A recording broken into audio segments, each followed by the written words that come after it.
Hi friends, welcome back to our channel. Friends, మన channel cricket సంబంధించిన ప్రతి చిన్న అప్డేట్ మన ఛానల్లో రెగ్యులర్ వస్తుంటాయి. ఇంకా మన ఛానల్ని సబ్స్క్రైబ్ చేసుకోకపోతే ఫ్రెండ్స్ వెంటనే సబ్స్క్రైబ్ చేసుకోండి అండ్ పక్కన బెల్ని యాక్టివేట్ చేసుకోండి. అండ్ అదేవిధంగా ఇంకా మన వీడియోని లైక్ చెప్తే ఫ్రెండ్స్ వెంటనే లైక్ చేసి మనం వీడియోలోకి తింటాం.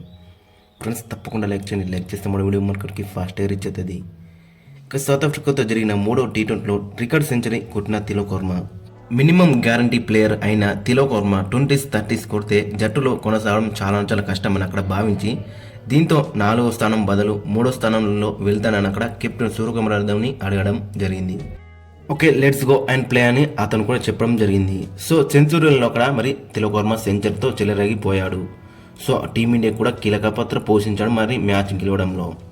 సో ఓవరాల్గా చూసుకుంటే మరి తిలక్ వర్మ చాలా బెటర్గా రాణించిండు. ఇంకా మళ్ళీ అక్కడ మన టీమిండియా బ్యాట్స్మెన్స్ అందరు కూడా కొలప్సేలు ఎక్స్పెక్ట్ అక్కడ తిలక్ వర్మ అండ్ అభిషేక్ శర్మ వీళ్ళిద్దరు గిట్ట మంచిగా రాణించకపోతే ఖచ్చితంగా ఈ మ్యాచ్ రిజల్ట్ డిఫరెంట్గా వచ్చేవి. బట్ తిలక్ వర్మ అండ్ అభిషేక్ శర్మ మాత్రం చాలా బెటర్ రాణించారు. మ్యాచ్ను కూడా మరి గెలిపించినా చెప్పుకోవచ్చు. సో ఓవరాల్గా చూసుకుంటే మరి అక్కడ టాస్ సౌత్ ఆఫ్రికా కెప్టెన్ గెలిచిండు అండ్ ఫస్ట్ ఫీల్డింగ్ అయితే తీసుకున్నాడు అక్కడ ఐడెన్ మార్క్రమ్. సో మరి ఇనిషియల్గా అక్కడ మరి చూసుకుంటే సంజు శాంసన్ మాత్రం చాలా డిసప్పాయింట్ చేసిండు. అక్కడ సెకండ్ బాల్కి అక్కడ అవుట్ అని నేను చెప్పుకోవచ్చు. సో ఆ సెకండ్ బాల్ అవుట్ అయిన తర్వాత వచ్చి మరి సెంచరీ కొట్టడం మామూలు విశేషం కాదు. అక్కడ అచ్చుడు అక్కడ 4 and 6 అయితే కొట్టిండు మనోడు. సో వేరే బ్యాట్స్మెన్స్ అయితే మొత్తం అక్కడ ఓవర్ మొత్తం డాట్ చేసు, ఇక మిగతా ఓవర్లు కూడా చాలా డాట్ చేసు, ఇక చాలా ప్రెజర్ ఉండేది అండ్ వికెట్స్ కూడా పడేవి. అక్కడ స్కోర్ బోర్డు మీద కూడా స్కోర్ అయితే మనకైతే కనబడేది. గతంలో కూడా మనం ఎన్నో సందర్భాల్లో అయితే చూసినాం. కేఎల్ రాహుల్ ఓపెనర్గా వచ్చినప్పుడు ఫస్ట్ ఓవర్లో వికెట్ పడ్డానుకో మొత్తం మిడిల్ ఓవర్స్ వేస్తాడు అతనైతే. సో తర్వాత చాలా ప్రెజర్ అయితే ఉంటుంది ప్లేయర్స్ పైన. భారీ షాట్ ఆడబోయి అక్కడ వికెట్స్ అయితే ఇస్తారు. సో అదేవిధంగా ఇక్కడ చూసుకుంటే మరి ఈ మ్యాచ్లో ఒక్క వికెట్ పడ్డది. బట్ మిగతా అక్కడ చూసుకుంటే రన్స్ ఓవర్కి 10 అయితే వెళ్తున్నాయి. సో మన మీద ప్రెజర్ అయితే తక్కువ ఉంది. సో కాబట్టి మరి మనోళ్ళు అయితే 200కి పైగా స్కోర్ చేయడం జరిగింది. ఓవరాల్గా చూసుకుంటే మరి మనోళ్ళ దగ్గర నుంచి మాత్రం చాలా బెటర్ నాక్స్ అయితే వచ్చినాయి అక్కడ, ముఖ్యంగా అభిషేక్ అండ్ సంజు శాంసన్. వీళ్ళిద్దరికి రానిచ్చకపోతే ఖచ్చితంగా మ్యాచ్ రిజల్ట్ డిఫరెంట్గా వచ్చేవి. ఇక సంజు శాంసన్ డక్అవుట్ అయిండు. అభిషేక్ శర్మ 50 కొట్టిండు 25 బాల్లో. మరి అభిషేక్ శర్మకి లాస్ట్ ఛాన్స్ అనుకున్నాం, బట్ ఈ లాస్ట్ ఛాన్స్లోనే అక్కడ 55 కొట్టిండు. 5 6లు 3 4లు 200 స్ట్రైక్ రేట్తోని. ఇక నెంబర్ 2 వచ్చిన తిలక్ వర్మ 107 అయితే కొట్టిండు 56 బాల్లో. 8 4లు 7 6లు 191 స్ట్రైక్ రేట్తోని. ఇక మరోసారి కెప్టెన్ సూర్యకుమార్ యాదవ్ చాలా డిసప్పాయింట్ చేసిండు. ఇంకా హార్దిక్ పాండ్యా కూడా డిసప్పాయింట్ చేసిండు. 18 కొట్టిండు 16 బాల్లో. ఇక రింకీ సింగ్ కూడా మొత్తం డిజాస్టర్ సిరీస్ అని చెప్పుకోవచ్చు. ఇదైతే ఒక్క బాల్ కూడా అతనికైతే కనెక్ట్ అవ్వడం జరుగుతలేదు. సో కాబట్టి మరి అతని దగ్గర నుంచి కూడా చాలా డిసప్పాయింట్మెంట్ కనబడుతుంది.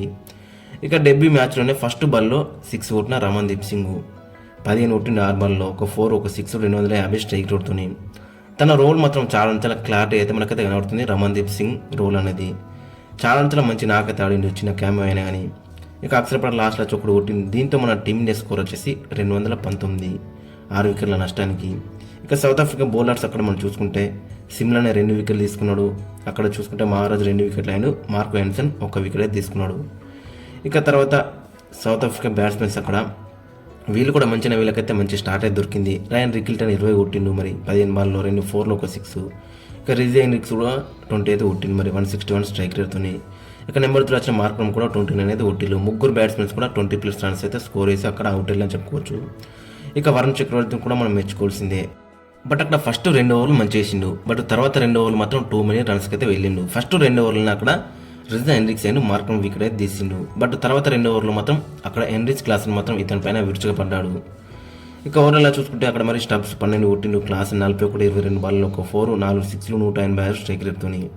ఇక డేవిడ్ మిల్లర్ అక్కడ 18 కొట్టిండు. ఇక లాస్ట్లో వచ్చిన మార్కో హెన్సన్ అక్కడ చాలా బీభత్సం సృష్టించింది. అక్కడ మరి 54 అయితే కొట్టింది మరి 15 బాళ్లలో, 4 4లు 5 6లు 317 స్ట్రైక్ రేట్తోని. చాలా గ్రేట్ ఇన్నింగ్స్ అని చెప్పుకోవచ్చు అక్కడ మార్కో హెన్సన్ దగ్గర నుంచి.